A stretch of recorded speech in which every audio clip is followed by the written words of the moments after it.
What's up, people? It's JJ Ocho of the Unofficial Commentators. We're back to our regular recording. I'm back in Brooklyn.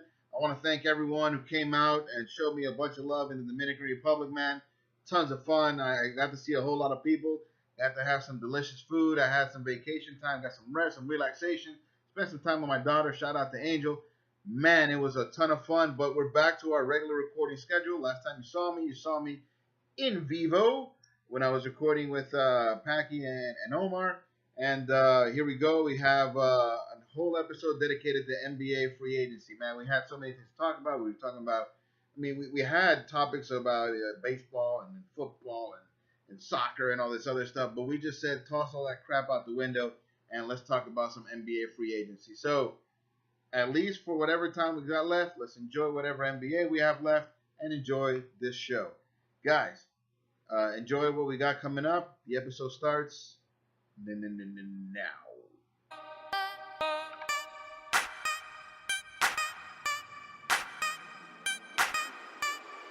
And we are back. The Unofficial Commentators back at it again, guys. Today we got a special episode with NBA free agency pretty much full force. I think we can say free agency is pretty much almost over, right? Just about. It just started on July 1st, and we were just waiting for the last major chips to fall, and it looks like they're kind of falling into place. We're going to do something for the fans of the Unofficial Commentators, and what we're going to do is, you've been seeing, all these other outlets that talk about the one or two moves that were made that one day, and they talk about that for an entire sports day cycle, like a whole 12 hours of just one play or whatever. We're going to condense that into the next couple of minutes and just talk about all the really big moves and what they mean for those teams going forward. That's right. Before we get into that, guys, Packy over here all the way in Dominican Republic. Jay's all the way back in Brooklyn. I am back. In his humble abode, how they say. He had a really nice trip over here in the Dominican Republic. But yes, it did. Yeah, you guys already saw a couple of videos about that. We're going to get the Food Inc. video uploaded soon enough. We haven't, I'm sorry, but you will see it on our description. But before we get started, just to kick it off, Jay, give us our sponsors and just kick it off right from there, man. Well, sir, it's a good thing that you mentioned the sponsors because you are sporting a really fancy mustache there. Oh, I thought you weren't going to notice. My mustache game is on fleek. Yes, sir. So part of that mustache, you have the wonderful people at Scotch Porter to thank for supplying us with fantastic beard grooming products.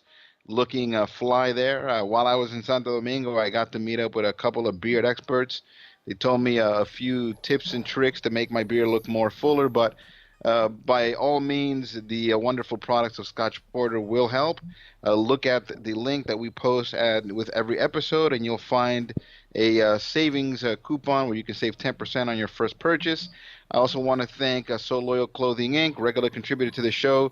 The Cousin Juan is his clothing line. He's also striving, pushing, and moving forward in the direction of getting a My Special Bubble Tea shop up and running. If you're in the New York, Brooklyn area, and even if you're not, but you're just looking to get your license in New York, come see Jesse Driving School, family-owned business for over 20 years.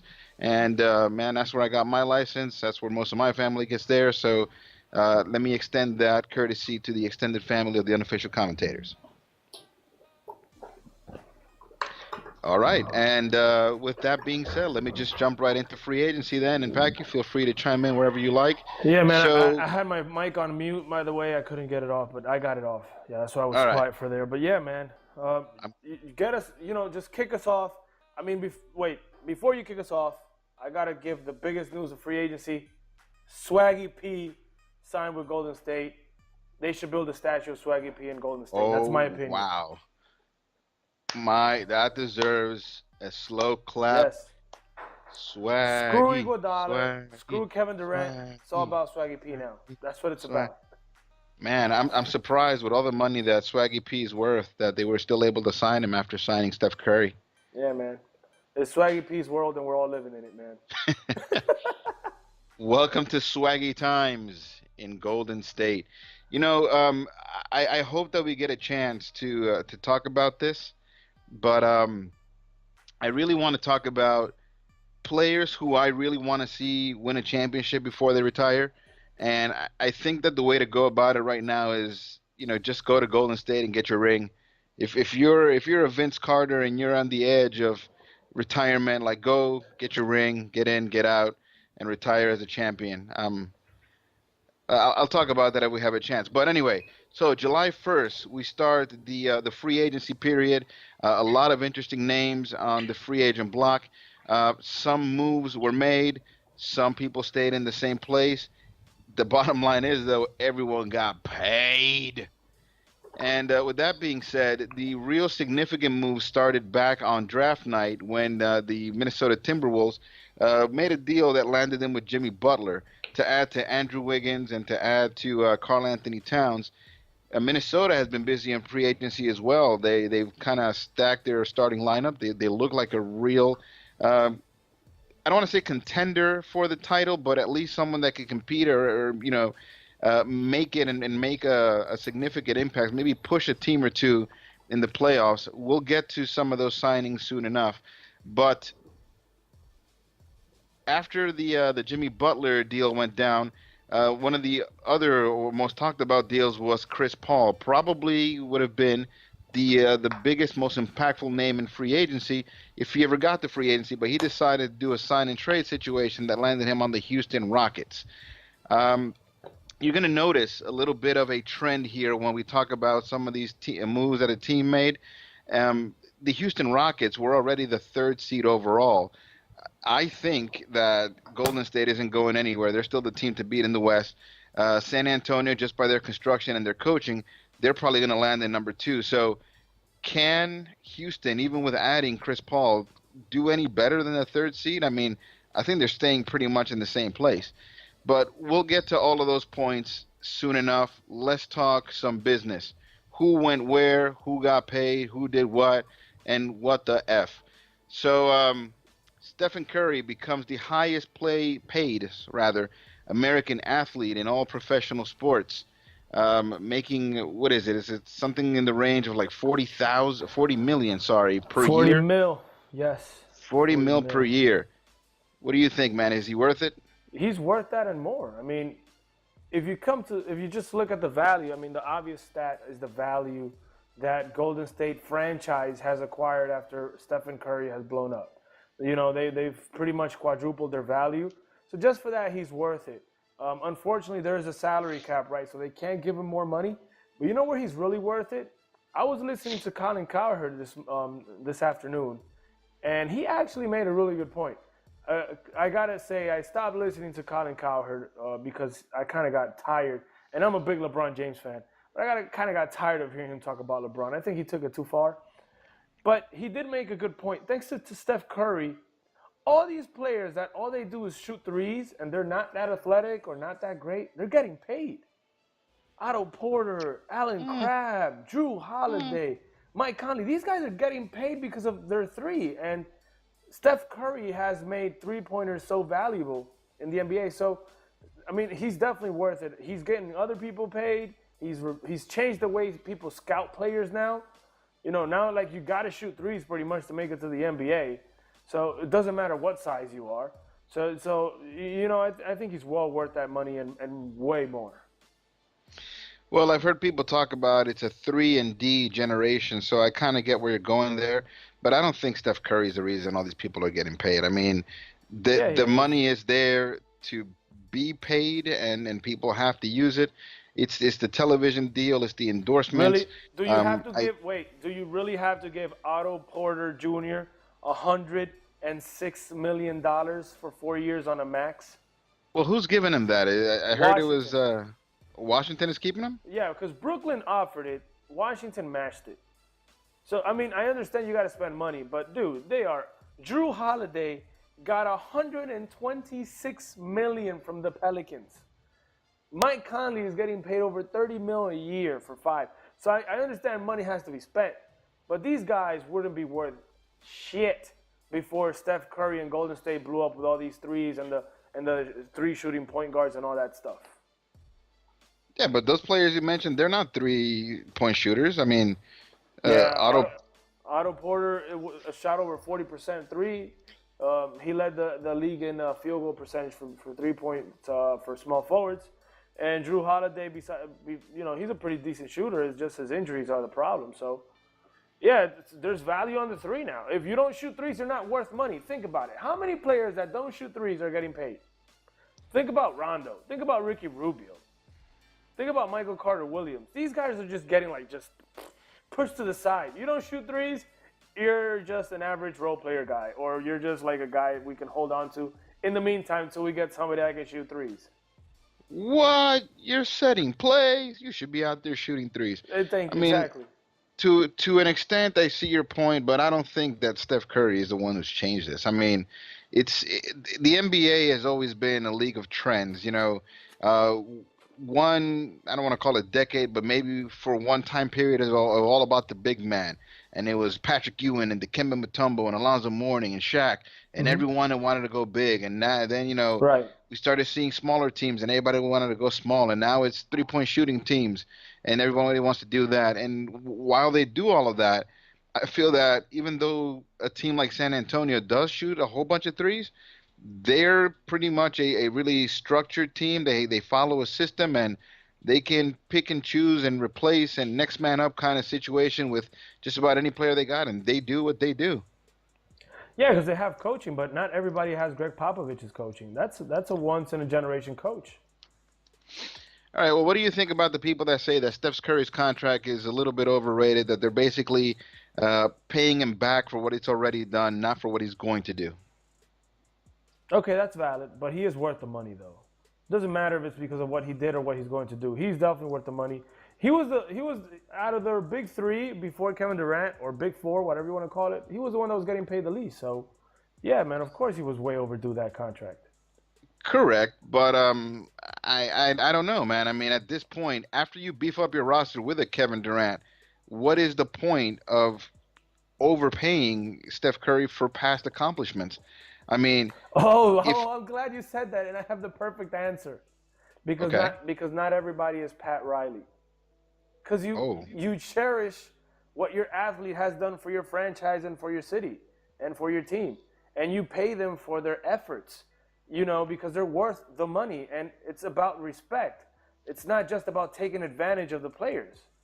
Well, I don't know all the specifics about every single contract in Golden State, but I feel it's short-sighted. While certain people are talking about that they're going to be, winning championships for the next 6 or even 7 years, I feel like if you spend so much on pieces like Andre Iguodala, Sean Livingston, Stephen Curry, what's going to happen when the contracts of Klay Thompson and Draymond Green come around? It's all over. You can't afford all of them. It's all over. Because, let's be real, they're not going to be a dynasty for 10 years. They're riding this wave as much as they can. And they're going to be riding it until about 2019, 2020. And after that, it's done. It's happened to every single franchise. All right, so fantastic. Just blow through it, win 4 championships in a row. And then after that, you go back to having basically the Oklahoma City team that had Westbrook and Durant, except you have Curry and Durant, and everyone else is expendable. A 6 or 7 year run of going to championship finals is a hell of a run for any franchise. And if it costs you paying $40 million a player and then having to pay that guy and struggling like the Lakers did with Kobe, so be it. The guy's giving you that money, so it doesn't matter. Oh, but come on. You can't tell me that Kobe contract was a good contract. That was terrible. It was terrible for the team at the end, in the back end, but it worked. They won championships with Kobe. Kobe was happy. The fans were happy. Kobe was respected. And now future stars like Paul George want to play for the Lakers because they appreciate you as a player if you're going to give them the revenue that they're looking for. So when the Steph Curry era is done and there is a star somewhere in the future, maybe a kid playing in high school, who knows, and he finds the opportunity to join Golden State, he'll remember that Golden State takes care of their own, unlike a team in South Beach that we know they don't. Oh, God. Going for their neck. Shout out to Omar, man. I saw him a couple times on my trip as well. Very good dude. Another dude that I saw a couple of times on my trip was Joel Reyes. Man, what a pleasure meeting that guy. Excellent dude. Really funny human being. If you haven't been to Food Inc. yet, you should definitely go there. They're not officially a sponsor, but I'll shout them out every chance I get, man. The food there was delicious. The attention was great. What a wonderful family, man. Congratulations to Joel Reyes. All right. So I heard this comment, and I thought I'd bring it up here. So Kevin Durant takes a pay cut to continue to play with the Golden State Warriors to keep the team together. So I guess they're expecting Draymond Green and Klay Thompson to do them that favor as well? I can maybe see Draymond doing it. I don't think Klay would do it, but that all depends. I mean, I don't know what their goals are. And it's the situation that we painted out with Iguodala. Iguodala was looking for money because he already went to 3 straight finals. He won 2 rings. He's not going to go to any more All-Star games. He's not going to be a Hall of Famer. So it's about the money. If Golden State manages out a three-peat, you know, what they still have, because they still have 2 years left in Klay. Klay will be the next free agent, and that'll be in 2019. So they have already 2017 ring. If they would get a 2018 ring, and let's say they got a 2019 ring, Klay would have 4 rings, never have probably started an All-Star game, probably never will start an All-Star game with the talent in the West now. So why should I take a pay cut? It's all about money now. I already accomplished championships. So, yeah, I don't think they'll take pay cuts. Well, Klay Thompson, he re-upped his ANTA deal, and he has other endorsements, even if they're not in the United States. But he's making money outside of his NBA contract. So I heard he's huge in China. He's, like, big in China. 6'7" is taller in China? No, not like that, dude. I mean, like, he's... Come on, man. Apparently it wasn't tall enough for him to get a 360 dunk. Oh, my God. That was embarrassing. But supposedly he's a really big figure in China. He's like the next big thing since Kobe and Wade. So you got a 10-year extension worth $80 million. That's $8 million a year. You know, to wear some hideous ANTA shoes. I don't know how I feel about that. I feel like if he would have hit that dunk, he probably would have got 15 for it. That's pretty much what he should have been shooting for. Dude, I'll wear old people orthopedic shoes for $10 million a year. You crazy, bro? Of course. Who cares? He's not getting 10 though. He's getting 8. I'll do it for 8. I don't care. I'll fucking wear flip-flops with nails. I don't give a fuck. Wow. All right. Well, Kevin Durant, man, what do you think? Is he selfless? Is he interested in creating a legacy? Does he really lose that much? No, man. He's smart. I agree. I don't know why people are judging him. And, you know, here's an interesting thing that just came to my head. He's forced to do this now because if Kevin Durant doesn't take a pay cut to stay in Golden State, where would he go to win? The way that teams are building up, the way that the teams are stacking up talent. Unless he goes play with more superstars where he would also have to take a pay cut. He is forced to take a pay cut if he wants to keep winning rings. Clearly that's his priority, and I have nothing against that. Why would I judge an athlete that his priority is winning? That's the point of sports, man. He's still making millions anyways. Why not go back home? I mean, it's evident that the West went head first into building up all of those teams. Why not go to Washington, D.C., play on that D.C. team with John Wall, with Bradley Beal, other young superstars in a barren Eastern Conference? Because of this. Who's better, John Wall or Kyrie Irving? It depends. Debatable. Who's better? Pick one. I'm a little biased in the sense that I'm not really a fan of Kyrie Irving. Okay. Well, the truth is Kyrie's probably better, according to the rankings. LeBron is still better than KD, and Kevin Love is probably better than Bradley Beal, although they don't play the same position, but as an overall basketball player. So Kevin Durant does not have a sure title playing in Washington. He does have it in Golden State. So, hey, if he wants to win, I don't mind. I told you, I really don't mind a player that's looking for his best interest. If it means taking a pay cut, he's still getting $36 million outside of basketball, so it's fine. Now he didn't take the pay cut to accommodate Stephen Curry. He did it to accommodate bench players like Andre Iguodala and Sean Livingston. What's the worth of a NBA bench? To me, bench players in the NBA, especially today, are like the offensive linemen in football. It's the guys that nobody talks about and people kind of like ignore. Unless they're like really, really good, then you kind of put attention to it. But the fact of the matter is you can't win without an offensive line. You can't win without a bench. You need a real bench. Golden State has starting caliber players in their bench, and they know they need that to continue their success. And it's not just about winning. It's about me playing less minutes, me being able to relax a bit when I take some minutes off, me being able to take nights off, and my team won't suffer for it. Yeah, but who outside of Golden State has any kind of real bench? Well, the Spurs have a very decent bench, although a lot of unknowns. They've done a good job. Cleveland, in the regular season and during the Eastern... I can't mention a single bench player in the Spurs outside of Patty Mills. Cleveland in the East did very good, including in the playoffs with their bench. It's just in the finals when they pretty much bombarded. Houston had a great bench, not anymore because they traded it all away for CP3, but they had a really good bench also. And what other team? Oh, Boston. Boston has a better bench than ever now with signing Gordon Hayward. You have Jaylen Brown, who's an up-and-coming great rookie, coming off the bench. And you're going to have your third overall pick and Jason Tatum coming off the bench. You're going to have Marcus Smart coming off the bench. So Boston has a really solid bench also. All right, so did we cover everything we needed to in terms of Golden State? Can we move off of them?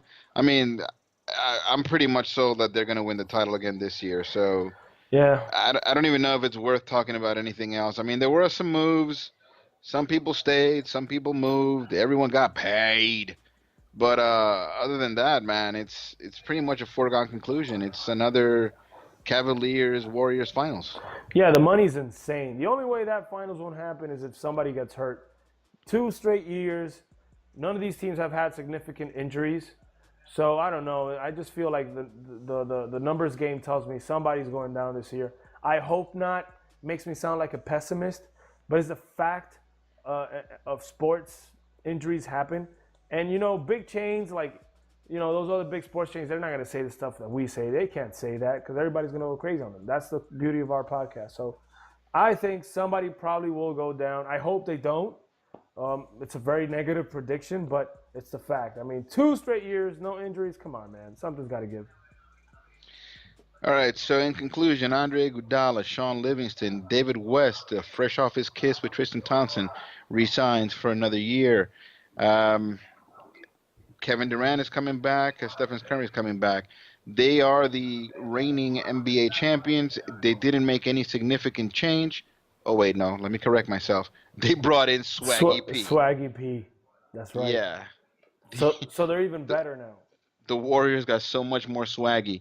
JaVale McGee, any chance they re-sign him? I don't know. I mean, I don't know if you noticed. Mike Brown used JaVale McGee a lot more than Steve Kerr did. So, yeah. I don't know if you noticed, but Steve Kerr came back, I think it was the last 2 games of the finals. JaVale McGee barely saw the floor again. Yeah, and it happened in the season as well. Is it a short bench? Is it a trust issue, or are there some racial undertones? I have no idea. I'm guessing Kerr feels more comfortable with Pachulia and going small ball than Mike Brown does. Mike Brown gave JaVale McGee a lot more minutes than Steve Kerr did, so I honestly don't know if they're going to re-sign him or not. I can tell you this much. I don't think he's going to be very coveted in free agency. So he's probably in their agenda, just really, really far back in it. So they'll probably get to it eventually. Well, hey, man, I mean, there's Hassan Whiteside. Now there's Bam Adebayo. Why not go for a triple tower there? I mean, Miami hasn't done anything. Might as well go after JaVale McGee. All right, Houston Rockets get Chris Paul. We keep shooting stones at Miami. That's messed up. I'm sorry, Omar. I'm not. Fuck Miami. Oh, my God. Damn them and their warm weather and mosquitoes. All right, so Chris Paul goes to the Houston Rockets. He's going to be playing point guard in addition to James Harden, who had probably his best year ever in the NBA. Once again, a runner-up to the MVP voting, playing as a point guard. They both are ball-dominant players. I don't see a lot of Chris Paul playing off the ball. I don't understand the move necessarily. I know that it's what Chris Paul wanted. He strong-armed his team. He basically said, I'm not coming back, and this is the only team that I'm going to accept the trade for, so make it happen. They got a huge haul for him, even if it's a lot of, minor pieces. But you know, we've always said that, you know, the Clippers don't have any depth, that they're pretty much really, really heavy at the starting lineup. And after that, you know, if they don't have a 30-point lead, they're always going to be in danger of losing that because the bench can't hold on to a lead. So the Houston Rockets finished the year last year the third seed in the West. They add Chris Paul. They lose a lot of their depth. They are making moves to add, you know, more pieces outside of that Chris Paul trade. But how much better does that make them? I like it. I'm probably one of the few that actually do. A lot of people criticize the hell out of this move. What are you doing? They're both ball-centric. They're going to have some issues. That's not going to fix the problem. Blah, blah, blah, blah. I'm okay with all that stuff, but I'll be the only one to say that I like the move. I don't care. First of all, it's going to take the ball a little bit away from James Harden. Everybody's like, oh, but you had James Harden play a whole year at point guard. Now you're going to force him back to shooting guard. I don't think it's going to be like that. I think they're both going to concede a little bit, so they're both going to get a good amount of time to handle the ball. And you're going to get the ball away from James Harden, so you're going to have a lot less turnovers, which was a problem for him last year. And at the same time, CP3 is going to have a little bit more flexibility on offense. Let me put it this way. He wanted to go to play with James Harden. That's number one. And two, he's looking forward to playing with somebody that doesn't force him to have the ball all the time. Everybody's like, oh, but CP3 is extremely ball-centric. He needs the ball in his hand. Well, that's true, but think about it. Who has CP3 played with? New Orleans and the Clippers that were ball-centric with him or that were able to take the ball away from him? Nobody. Nobody ever. And they say that the definition of insanity is doing the same thing and expecting different results. Chris Paul is a smart man. Nobody can take that away from him. And he finally figured out that him holding on to the ball every single damn play without another playmaker to take some pressure away from him, he's not going to get it done. You know, it wasn't Blake Griffin, it wasn't Jamal Crawford, it wasn't Austin Rivers. So to me, it's very intriguing to see what's going to happen between these two guys. It's a new experiment for both of them. There'll probably be an adjustment period, but if they get it together, I think it could be good. They're two extremely talented guys, and they're both really, really smart. So when you put smart people together, good things normally happen. I see a lot of dribbling at the three-point line, waiting for something to happen. After 7 seconds, when nothing happens, drive to the hoop, pass the ball out to the other guy who's going to do exactly the same thing for another 10 seconds, and taking a terrible shot with like 3 seconds left on the clock. This is totally against the Mike D'Antoni system. But that's not CP3 style, though. Come on. I am. What do you mean? That's all he does. He doesn't run any plays. All he does is dribble the ball and find something to happen, some kind of opening. Eventually, if nothing happens, then he'll attack the rim himself. I wouldn't say that. I could say that for Harden. I'm okay if you say that for Harden, but CP3 is a little bit more polished as a point guard. He's a bit more polished. To me, they're basically the same player, except Harden has a little bit of a bigger body. And again, they're not going to do any better than a third seed. With everything they gave up, you know, I don't think that they're possibly looking at a third seed. Oklahoma City, they made strides to get better for this year. So I don't know are we ready to move on from Houston? I mean, if they don't do better than a third seed, they made all this move, all this trade, gave away all their depth, possibly for a year of Chris Paul, who has an opt-out at the end of the year, and they'll pretty much be in the same situation. So Chris Paul goes from the perennial fourth seed in the West to now the third seed in the West, and achieves the exact same result. I wouldn't say it's a failure if they don't get to third seed, because it's not just about what they did. A lot of teams got better too in the West. So it's not the same thing as last year. It's not just San Antonio anymore. The Clippers are going to be a lot better than people give them credit for. Minnesota is going to be fun to watch and legit and hard to beat. You mentioned OKC. Of course they're going to be interesting. So it's not that easy to be a third seed in the West this year, man. Okay, so if you bring on Chris Paul and then you don't even get to where you got last year, then you're calling that a success? No, I wouldn't call that a success. I would call that a success if they get further in the playoffs. I don't care if they end up a 6th, 7th, 8th seed. If they get further past the second round. Do they get further in the playoffs, though? I mean, we'll have to wait and watch. We'll have to wait and see. We don't know. Nah, I still don't think they get the better of either of those two juggernaut teams. I don't foresee them being higher than a 4th seed. That means that they're probably going to face Golden State on their way there. That means that they probably face Golden State in the second round. And if they do that, then you got the exact same result you got last year. Yeah, that would be unfortunate. But it's moves you have to make. And let's not forget. I mean, I know this is not part of the topic, and we're not into it yet. But there's a whole NBA trade deadline season that we're still waiting up for next year. So you don't know what's going to happen from here to the trade deadline. They can add somebody else. Stuff can happen. So I wouldn't discard a team with 2 superstars on them just like that. That's how I see it. Well, speaking of a team with 2 superstars and also about trades, so a trade went down that sent Victor Oladipo and whatever the heck his name is, Domantas Sabonis, the son of Arvidas. Yeah. I am so sorry to see them go. They will be sorely missed. I don't know how we're ever going to do without Victor Oladipo, but it brings them Paul George for a year. Paul George is equipped to play any position between shooting guard and power forward. Paul George isn't Kevin Durant, but he's Kevin Durant light. So coming off an MVP season, a lot of growth shown by players like Steven Adams, replacing that trash bag number 2 player Victor Oladipo with a star of the magnitude of Paul George. I see them shooting up the rankings. They could easily take that number 3 seed. Sorry. Well, the way that I see this trade, first of all, I had no idea what Indiana was thinking. Indiana totally botched this one. They're crazy. They could have gotten so much more, but that's not the topic because nobody cares about Indiana right now. But the way I see this is this trade puts a lot of pressure on Russell Westbrook, man. Because Russell Westbrook is going to have to learn how to play with another superstar. He literally rode Kevin Durant out of town.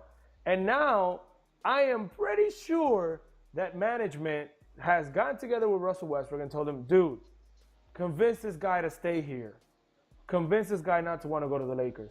I mean, because if they just want to use him for a year, then of course, then I don't think they're going to do that much better because Russell Westbrook is going to keep balling out on his own, and Paul George is going to get some balls, like Kevin Durant did, and they're going to fail miserably again. So this puts pressure on Russell Westbrook. He's going to have to change his style a little bit, to fit Paul George in. Well, I think last year was a year of even more pressure for Russell Westbrook. He had to prove that they can be a successful team, even to the extent that they were without Kevin Durant, and that was going to be the way. Wait, I disagree. You could say that he had to prove, but he had no pressure because nobody was expecting shit diddly squat from Oklahoma City. If he would have ended up in 14th place in the West, it would have been like, oh, he's all alone. He has no help. But since he got to a 4th or 5th seed, was it? He won the MVP. Never a 6th seed. A 6th seed. That's never happened before in the NBA. Expectations were really low on this guy. It's like the Wonder Woman movie. You go to watch it with really low expectations, and the movie's like, oh, it's not that bad. It's because your expectations were really low after watching Batman versus Superman and all that other DC crap. It's the same thing.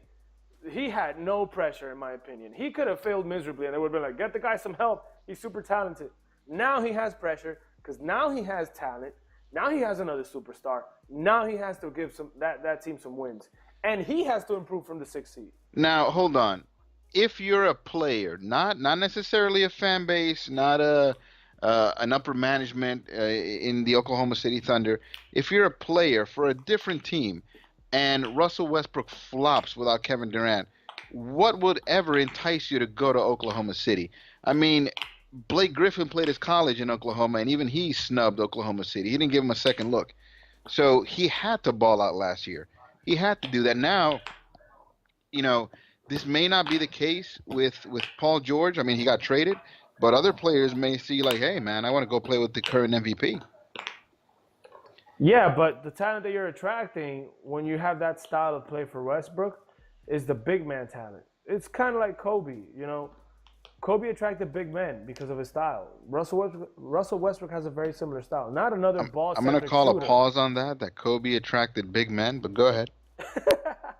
Yeah, not another ball-centric shooter. You know what I mean? So he has to get it done now. That's just how I see it. And let me remind you, Allen Iverson struggled on his own. Damian Lillard struggled on his own. And they bring people in, man. It happens. Man, even Kobe Bryant struggled on his own. Nobody wanted to go play with Kobe. There you go. No, that's not true. They got stuff. Who wanted to play with Kobe? Who came to the Lakers as a free agent? They dated through trades. Well, yeah, but who wants to play with anybody really unless you're like fucking LeBron James or Steph Curry? I don't know, man. Everybody wants their own franchise. I think that they have a chance to get that third seed and possibly attract people. And listen to this theory. I don't disagree. I'm not disagreeing with that. I'm just saying Russell Westbrook has way more pressure this year. That's all I'm saying. Oh, agree to disagree then. But listen to this theory. I heard this one today, and I thought I'd lay it on you. While you're thinking that maybe someone got in the ear of Russell Westbrook and said, hey, man, do everything you can to keep him here. What do you think about Paul George going to Oklahoma City for a year and saying, hey, at the end of this year, why don't we both go to the Lakers? I mean, you're a Los Angeles player. Yep. My hometown is Los Angeles. Let's both get the heck out of here, man. You're a superstar. Let's go make movies. Let's go to Los Angeles, man. That could happen. Forget this middle America garbage. That'd be fun. That could happen. And I hate the Lakers, but I'd support it because now you'd have Russell Westbrook going to California to take over Kevin Durant. So Kevin Durant's market. So I'm okay with that.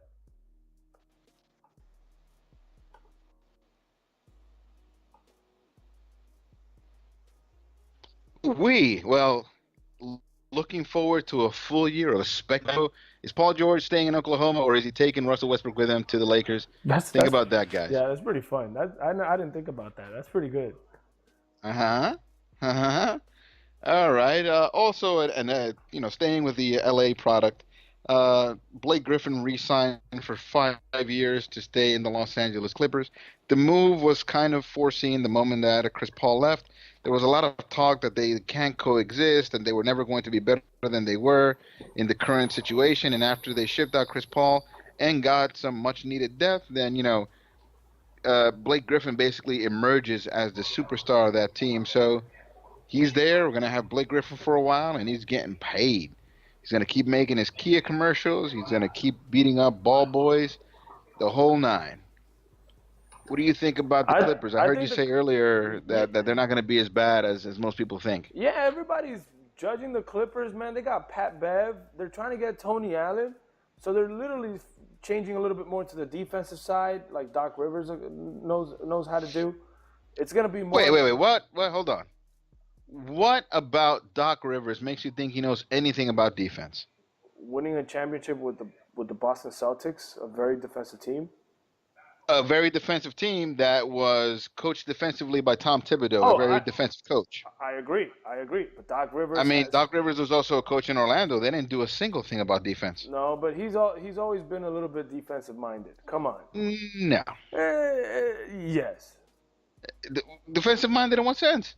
He's the general manager of the Los Angeles Clippers. What has he done to make you think he cares about defense at all? DeAndre Jordan. DeAndre Jordan has no other skill set. That's not a product of Doc Rivers. He's gotten paid and he's won awards in that team. So there you go. It's a product. Wait, what award did he win in that team? Chris Paul, Defensive Player of the Year, and Chris Paul has been. I want to fact check that one. DeAndre Jordan was a Defensive Player of the Year when? Of course. Let me give you the year. I think it was in 2015, or was it? I'll tell you right now. I'm calling bullshit on this one. Oh, you're calling bullshit on that? Come on. And he gets paid $21 million a year. What? Well, that was more of a product of, the Dallas Mavericks went all in on DeAndre Jordan, and then, they got a big Partridge Family bus of Los Angeles Clippers to go out there and go pick him up. You're not going to go sign there. Oh, you're right. He wasn't Defensive Player of the Year. You're right. No, he was not. Yeah, he was not. I don't know what awards you're talking about. All right, well, whatever. They're looking better than that. They're trying to sign Tony Allen. They got Pat Bev. Blake Griffin, if he stays healthy, he's legit. I like what they're doing over there in the Clippers. I don't think they're going to be that much worse than what they were last year. It's not like they're going to blow the league by storm. They're not going to be that bad. They're still going to be in the playoffs. Okay, well, who cares? I mean, here's the thing. The NBA has this thing about this rule, whatever they call it, that is centered around mediocrity and keeping it exactly the same. While their goal is parity, what they're really doing is they're making every team as bad as they possibly can be. So there's a salary cap, but then they let you go balls to the wall with signing whoever your star is, whoever it was that you drafted, and you get to keep him for more money than any other team can offer them. But how is that making you any better? I mean, if you're not the Golden State Warriors and you bring back the same team that you brought, what do you gain? How much better do you get by giving Blake Griffin all the money that you gave him? By giving who else stayed? I mean, I see a lot of movement. Well, you're seeing it on a competitive standpoint, and that's fine. But remember, NBA as a commissioner, when you're a commissioner for a league, you're a commissioner for the owners, not for the players. Owners care about money and revenue and markets. So what this does, it assures owners that they are able to keep their stars in their market to continue getting revenue from them, to avoid losing superstars to bigger markets. So teams like Utah would have a chance to compete with bigger market teams by just giving the players more money. So well, when you say compete, what are owners, not the players? What are we competing in? In who makes more money? Who has better sales? No, because you're talking about the fact of the matter is the result's going to be the same. What was good? The Clippers? They were either the 4th or the 5th seed. I forget. They're not going to do any better than that this year. Yeah, you're talking about competition and wins and losses. I'm talking about money. The point of this is money. Owners get money out of this, out of keeping a player. Or what do we always say, though? How much money do you think Golden State would have lost if Steph Curry would have gone to another market right now? I have no idea. They still have Kevin Durant. But they would lose a lot of money from Steph Curry. Like, I see people all the time here in the Dominican Republic that don't even know where the fuck is Golden State with a Steph Curry jersey out there. Like, I'm telling you, like, that's the jersey that I see the most in the streets. So that's worth money for the owners, man. And first of all, I don't even think those jerseys are authentic, but whatever. Doesn't matter. Well, they're not buying them. They're not generating any revenue for Golden State other than, promotion. Well, there you go. Well, whatever. What do we always say here, though, that the NBA regular season is worthless because the result, we already know it. What's the point of watching this? July 4th, 2016? Yeah, July 4th, 2016. Kevin Durant announced that he's going to the Golden State Warriors. Right then and there, we said there is nothing any team is going to do to beat this team. That was a foregone conclusion. Yeah. The moment he did that, it was over. Well, funny enough, this year, July 3rd, he announces that he's re-signing with the Warriors. So for 2 years in a row, he's dominated July 4th. By the way, happy 4th of July, man. Yeah, happy 4th of July, man. I'm still throwing back some beers. Regular season was boring. I agree with you on that. And it's probably going to be boring again this year unless something crazy happens. The story was the Russell Westbrook triple-doubles and the James Harden triple-doubles because nobody cared about anything else because everybody's was gonna know the results. So I agree with you on that part. But again, CBA is made that way to try to keep players in their markets. That's it. Well, thank you for explaining it to me, but the bottom line is... Yeah, there's money thrown everywhere nowadays. So. It's mediocre, man. I mean, I don't really know what to look forward to. Maybe with some of these moves, you get some more compelling regular season games. Maybe. I agree with the word more compelling because we still know the results, but then maybe they'll just be more interesting. I mean, there's probably some closer games. Probably a game here and there goes in a different direction than you would have expected it to, but. At the end of the day, wins and losses, if you were a 42-win team last year, you're probably going to be a 42-win team this year. Yeah, man. Watching Golden State is like watching a freaking Friday the 13th movie. Like, you see the victim running, and you see Jason just walking behind him, and Jason's going to get him. Like, we know you're going to trip, and he's going to catch up. There you go. That's exactly how it is. But we still watch. We still watch and see how he's going to kill that person. It's the exact same thing. Blake, kudos to you for getting your cash. I don't see that translating into any significant type of winning in the Los Angeles Clippers. Kyle Lowry signed 3 years, $100 million to stay with the Toronto Raptors. What a dog. What a dog. What a dog. Yeah. He played all this, I'm leaving, want rings, all this bullshit to get that money, man. He got it, though. $100 million on 3 years is not bad at all, Kyle Lowry. I applaud you, my friend. Well done. Well played. $33.3 million a year is a heck of a haul. Yeah, I mean, like, when you lose to LeBron again, you just go and cry in your millions. Yeah, wipe your tears with, $1,000 bills that don't really exist unless you make a $100 million. For sure. Kyle Korver re-signs with the Cleveland Cavaliers. $22 million for 3 years. I guess it's not that bad. A little over $7 million a year. For what he does and for how long he's been playing in the NBA, I think he was signed something like 2002 or 3. He's been playing in the NBA for like 14, 15 years. I believe he came in the LeBron James draft. Kyle Korver was 2003? 2003. I believe he came in that draft. Correct me if I'm wrong, but I believe he did. Well, have one of the viewers correct you if you're wrong. I'm not about to look that up. I don't really care that much. I'll fact check that shit right now. Watch. But go ahead.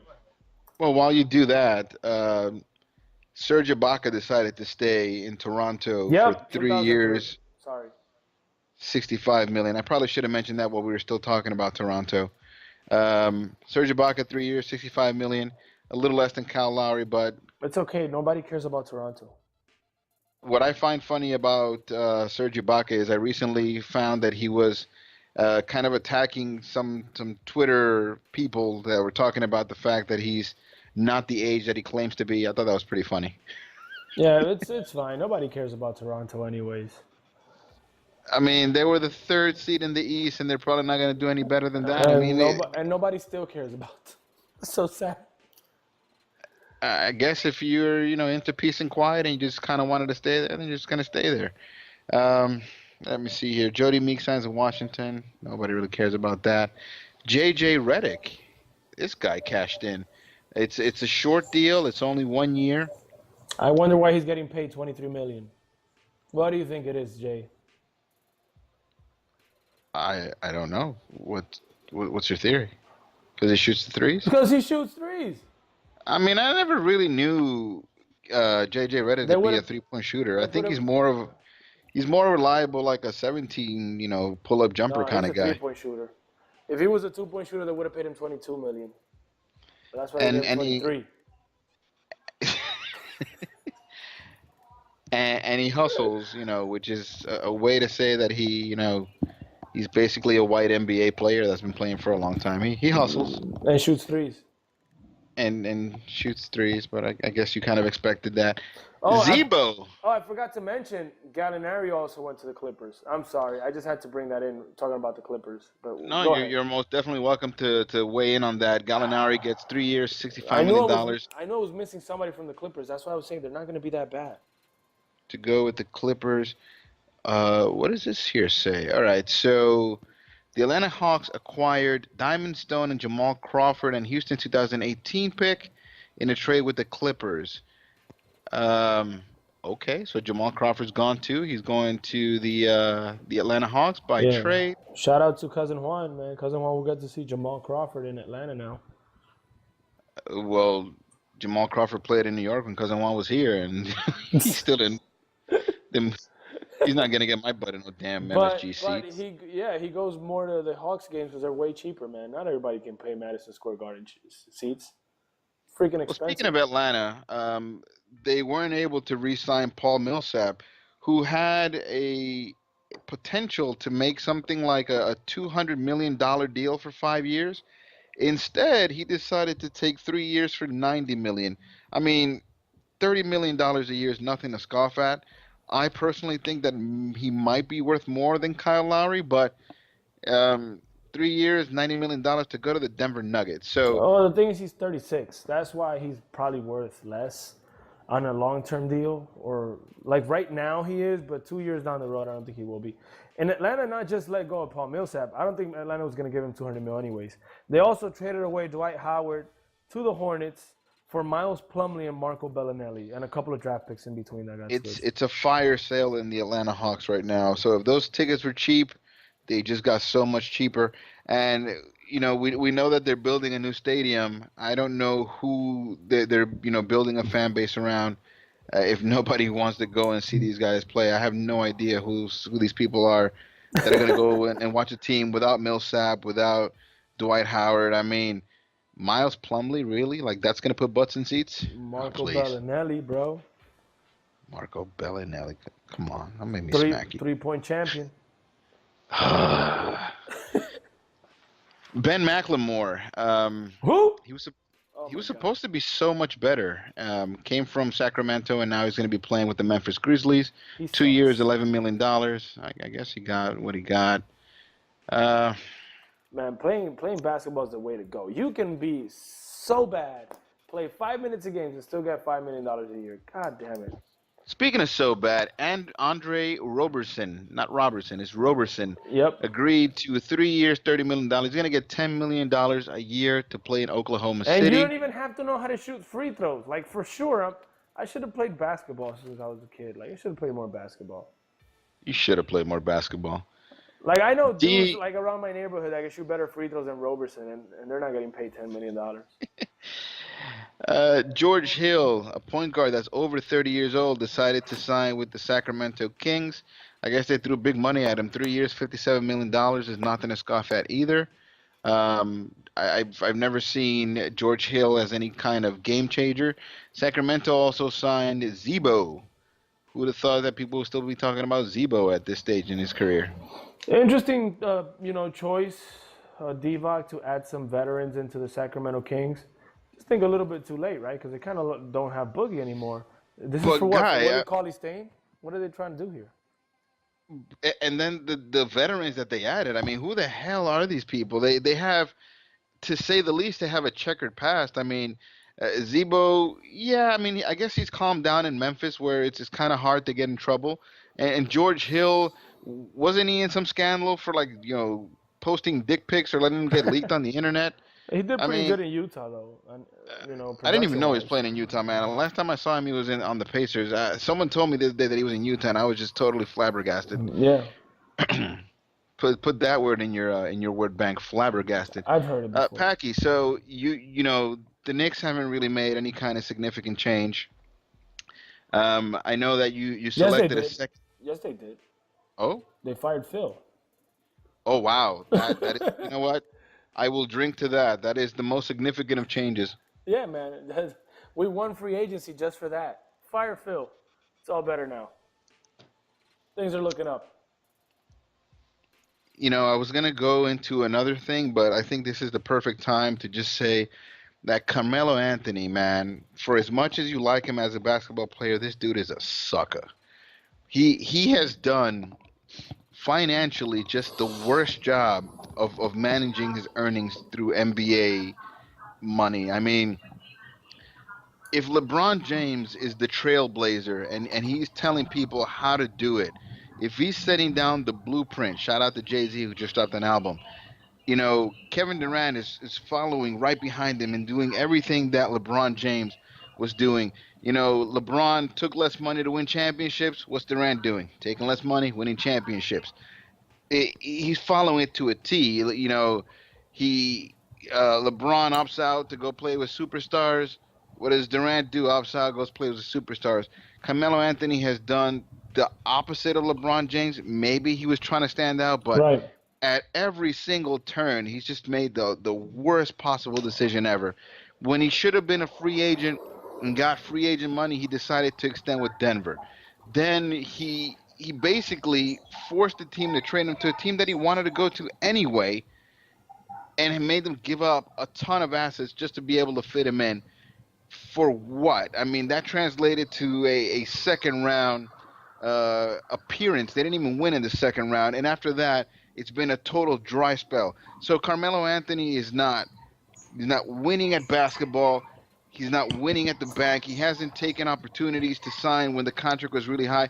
He got a huge contract from the New York Knicks right before the TV money came. I mean, maybe his health was an issue, but why would you sign a 5-year deal when you knew that the big money was on its way? I mean, Joakim Noah is right on his heels. I mean, his deal is shorter, but potentially if you take that deal and you add another year, Joakim Noah is basically making the same money that Carmelo Anthony's making. This dude has made every single basketball decision that he should not have made. I mean, who the fuck is Carmelo Anthony's agent? What the hell is he thinking? I think he has. I think sucker is the right word in a way, but I don't think the problem with Melo, in my opinion, is that I don't think he has bad intentions at all. He signed this contract because at the moment he was getting paid very handsomely. I mean, he still is. He's still getting around 26 a year. And come on, man. 26 a year. Where I think he's a sucker is he is what Paul George is to the Lakers is what he is to the Knicks. I mean, the guy is a New Yorker. He's a Knicks fan. He likes living in New York. So to Carmelo, I think it stopped being competition a long time ago. I think it's about work. So he's stuck to the city of New York. And the other aspect that we're all ignoring is that unlike LeBron and Kevin Durant, Carmelo is married to a public figure in Lala, right? That has to be around there in New York. So if Carmelo would go to another team, his wife would probably stay in New York with their kid. So he'd have to be separated from his family. So it's a tough situation for Melo. It's not the same. I believe Kevin Durant is single. Then what is his option? Stay married and go impregnate a stripper. I mean, every single bad decision that you can make. Dude, I mean, when you have the little angel and the little devil on your shoulders, right, like how long ago did he kick off that little angel and said, I'm just gonna do whatever you tell me? Yeah. By the way, shout out to Angel, the smartest little girl I've ever met. But listen. It's different because when you are a millionaire, you are allowed to cheat on your wife with strippers. Only if you are a millionaire. But if me or you do that, they're hanging us from the balcony through our balls. But if Melo does it, he's a millionaire. It's forgivable. So it's not that bad. It's just he had a little slip. It's not that bad. Jesus Christ. All right, well, moving on from your first team, the Knicks, to your second team, the Minnesota Timberwolves. Right? Yeah. Not only did they beef up, by adding Jimmy Butler, which seemed like a pretty decent move at the time. They also brought on Jeff Teague in free agency, 3 years, $57 million, and they also signed Taj Gibson, who I don't think too highly of, but. For whatever it's worth, I mean, he's there to be a significant contributor. Yeah, man. This year, I'm definitely going to be paying attention to Minnesota. I don't think they're going to win anything. I think come playoff times, they're still a little bit young. But I like what they're doing heading into the future, and I like this team. And as a fellow Dominican, I have to support Karl Towns, man. I can't help it. I can't help but do it. So I'm happy for him. He's finally going to get some help. And he well deserves it, bro. He's, in my opinion, the best center in the NBA right now, period, is Karl Anthony Towns. Over Anthony Davis, over Boogie, over Hassan, over whoever you want to name. I think he's the number one. So I'm really going to like what they're going to do in Minnesota. Thibodeau is going to bring the defense. They're upping their defense with Teague and Jimmy Butler adding it to that team. They're going to have more offense. They're going to be fun to watch. And there's a couple of players they can add down the road to add that will be becoming free agents or that are free agents, and there's still the whole trade thing coming up. So I like what they're doing in Minnesota, man. And I like that mentality. I haven't seen that mentality in Minnesota since forever. That it's time to win mentality. Tom Thibodeau's doing a good job over there, in my opinion. Yeah. It's hard to disagree with what you're saying there. You kind of get tired of seeing these franchises that they're just okay with not being the worst. It's tiring. That's what everything outside of the two contenders really is. Gordon Hayward went down, I believe it was yesterday, July 4th. He wanted all the headlines for himself, so he waited to sign. He kind of toyed with a few fans' hearts for a little bit, made him think he was going to stay in Utah for the money or go to the culture, but ultimately he probably went to the team where he thought he was going to end up anyway with his former coach. Despite the fact that he said or someone rumored that he didn't want to play with Isaiah Thomas, at the end of the day, he lands on the Boston Celtics. The Boston Celtics were already the first seed in the East. They add Gordon Hayward.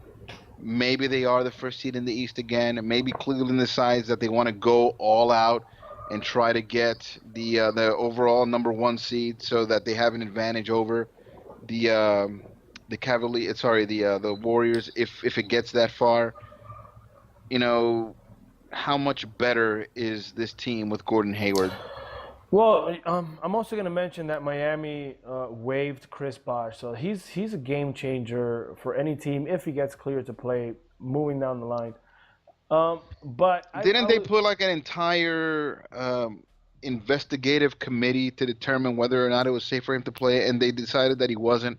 What makes you think that Chris Bosh is going to play? Like, well, what have you heard? Was it interviewing what's his name, Tim something or other? Well, he still wants to get cleared. When I talked to Tim Reynolds, AP senior writer in Miami, it wasn't about Bosh. It was about Gordon Hayward, which is what we're talking about. And I really thought Gordon Hayward was going to sign with Miami. Boy, did he get that one wrong. Yeah, it was no, not only him. I thought so too, because I think Miami had the better environment. I think Miami has a higher upside for Gordon Hayward, and not just that, but I thought Pat Riley would be a better salesman than Danny Ainge. But in my opinion, I just think Pat Riley lowballed him. How he's been lowballing everybody, and maybe Gordon Hayward just didn't feel appreciated. They brought out all these banners when he went to visit and the rings and this and that, but maybe just the money wasn't there, and he went with Boston. So, I mean, clearly it's about money because, in case you know, it's a sign and trade. So Gordon Hayward is going to get paid more money because he's going to sign with Utah. He's getting traded to Boston on a sign and trade, and Utah's probably going to get Jamison Crowder. That's being discussed yet. So money was an issue apparently during his signings. I mean, we criticize Danny Ainge for stockpiling draft picks. What the hell is Pat Riley saving all this money for? Well, it's not. No, he's hurt with the salary cap right now. They're clearing up for next year, but their salary cap is kind of messed up right now. But I mean, like, no free agent is good enough. Like, why are you lowballing every single player? How do you expect to get a team that's worth it if you keep doing this? I don't know, man, and that's an ongoing factor. He's been lowballing everybody since like 2007. Who was the last guy that Miami paid? I wish Omar was here to tell me. Pat Riley is a gangster. for sure. He's cheap, man. Slave master, that's what he is. I called it out. Oh, that's a bit harsh. Oh, yeah, by the way, Dion Waiters, a 4-year deal, $52 million. You said that if he got less than $15 million a year, that it would be too low, based on the current situation in the NBA. My math is not. That's a pay. Yeah, my math is not great, but that doesn't look like $15 million a year. And on top of that, I'm hearing that it's based on a bunch of incentives. That was reported to me by Omar. I have no idea what the hell these incentives are, but another pay cut. That's what it is. And of course, Dion Waiters is not a big ass superstar or anything like that, but he could have gotten more money based on what everybody else was getting. I mean, I don't know if I mentioned this already, but Drew Holiday got paid $126 million for 5 years. You basically touched on that. Mm-hmm. Otto Porter signed a max at 106 for 4. Otto Porter is a third option in a third seed team where the second best player on that team doesn't even get to 25 points per game, and he's getting paid the max. The third best player in Cleveland isn't getting paid the max. The third best player in Golden State isn't getting paid the max. What are they thinking? I don't know. So Dion Waiters could have gotten so much more money somewhere else. I sincerely think that they got desperate. They give all this money to Otto Porter just to stay exactly where they are. So retarded. I wouldn't let him go to Brooklyn. Of course. Let him go to Brooklyn, keep that money, and then make a real solid pitch to Boogie Cousins next year that he's going to be back playing with his high school, teammate in John Wall. Yeah, I would have let him go. I'm sorry, college teammate. Yeah, I would have let him go. I wouldn't have paid him that money. But like I said, apparently Miami just keeps offering pay cuts after pay cuts. And after what happened to Wade, I can't trust that they're going to take care of anybody. Unlike Golden State, that they took care of Curry and the Lakers took care of Kobe and so on and so on. You just got to take care of your own. I'm pretty sure that not many free agents are enticed to go to Miami anymore. There are some other names here, but they're not of any real importance. Not that any of the ones we really mentioned are of any real importance. Patty Mills signs for 3 years, $57 million to stay in San Antonio. That's the same deal that Jeff Teague got to go to Minnesota. Tony Snell signs for 4 years, $46 million with the Milwaukee Bucks. I just like the way that Milwaukee is progressing in general. Not that they've done anything major to kind of up their team. And the bottom line is, it all pretty much stays the same. Yeah, it's gonna be the same thing. And you touched a very interesting subject on the break room the other day, or I think it was yesterday. Why are teams even bothering to pay all this money that like they paid Otto Porter and that they paid Drew Holiday and that they paid Paul Millsap to just be average? That's a good point. You made this point. And in a Yes, way, I did. I agree. That's why I agree with what the Sixers are doing until you find something good and now you spend money. You know what I mean? I like what Boston was doing until now. Now is your time to spend money. Now is your time to move those draft picks, and you don't do it. So my problem with Danny Ainge is he did a great job leading up to this point, but now he doesn't pull the trigger. So I don't know. I don't like this paying. I wouldn't pay Otto Porter. I wouldn't pay any of these guys all these money. I would let him walk. I don't care. Screw that, man. It's not worth it. So New Orleans is in the Western Conference. They give all this money to Drew Holiday. They're not going to be a lottery pick. I don't even think they're going to be able to pay Boogie now. I don't have the exact numbers, but they have to re-sign Anthony Davis at some point. I don't think they'll be able to even pay Boogie. So what was the point of that, of trading for Boogie? A year and a half rental. It's ridiculous. That's what it is. Man, I mean, I don't know what to tell you. The point I was making, though, is you sign these players to end up in the playoffs. Just kind of walk into that playoff door, only to lose in the playoffs, lose a chance at the lottery, not get any better, and come back next year, spend a whole bunch of money to be exactly where you were where it started. I mean, I don't know what's gonna be the tipping point. Is it when Golden State can't sign one of their big four? Is it when LeBron is finally over that hump and he's not the best player in the NBA anymore? I don't know when it's going to happen, but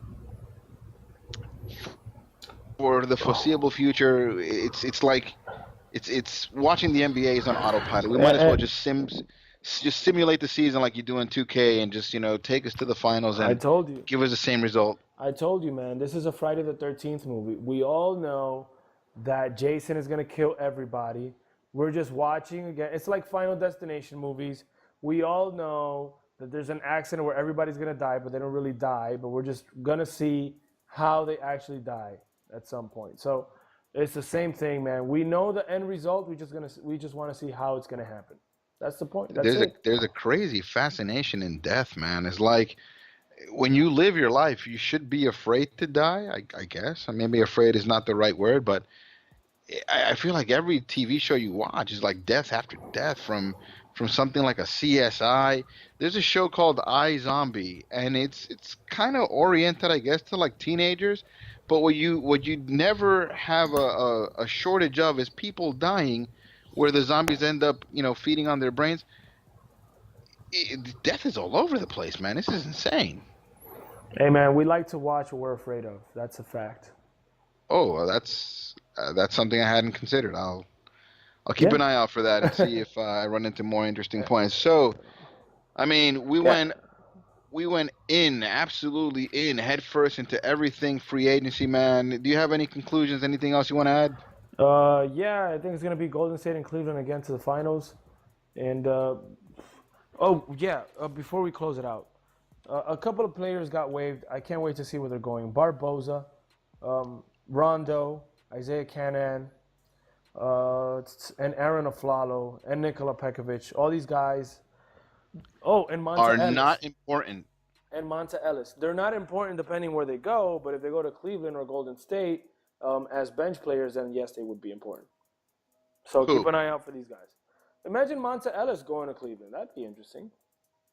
Or Aaron Aflalo, the three-point shooter, going to Houston. And Aaron Aflalo, get the hell out of here with Aaron Aflalo. He can shoot threes, man.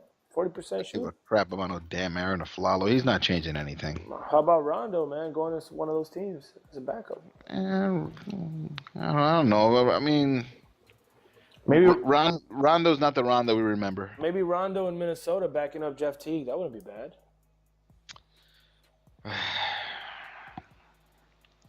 I guess. But I mean, what is he really adding? I mean, you need to keep a lead when you bring in your bench, and the Tom Thibodeau connection, defense. You go small, you put Jeff Teague at the 2, Wiggins at the 3. You put Karl Towns at the 5, and Jimmy Butler at the 4. You go smaller than small. I don't know. You can do that. I'm more excited about Paul George and Russell Westbrook going to the Lakers than I am about this. How about Paul George, Russell Westbrook, and LeBron James going to the Lakers? Oh, wow. I mean, I kind of hate the Lakers, but that could happen. So then what happens? I mean, just have another dynasty going over to the West? What the hell is that about? I don't know. I don't know why everybody's going to the West. The owners simply are just more lenient towards winning and signing people. I don't know. But so what about a banana boat reunion? My question, that's not going to happen. My question to everybody that nobody. What do you mean it's not going to happen? My question to everybody is, what's going to be the starting lineup in the All-Star game for the East? Who's going to start for that team? Nobody can answer that question. Listen, before the final started, I'm listening to the Dan Le Batard show, and they said, can you hypothetically make a team of Eastern All-Stars? You have any team to choose from, right? Any team except the Cavaliers. Pick anyone you want from any team and make a team that's going to beat the Cleveland Cavaliers. And they couldn't do Yeah, I don't think they would. LeBron James, Dwayne Wade, Carmelo Anthony, you all get to be All-Stars again. Dwight Howard's in the East, Andre Drummond, and Antetokounmpo, all right, John Wall, Kyrie, Kyle Lowry, DeMar DeRozan. So what we're basically saying is that the East All-Star team is going to be represented by no more than 4 teams in the East. Wow. Yeah, I don't want to end on such a somber note, but that's the state of the NBA as we see it. Thank you for joining us on this free agency ride. Follow the Unofficial Commentators on all of our social media platforms. We're on Twitter at UC_podcast, Unofficial Commentators on Instagram, Unofficial Commentators on Facebook. We're going to post the episode on YouTube, on Facebook, on SoundCloud, on, man, there's so many other places. All right, so that's going to be it for the Unofficial Commentators. Guys, thank you for joining us.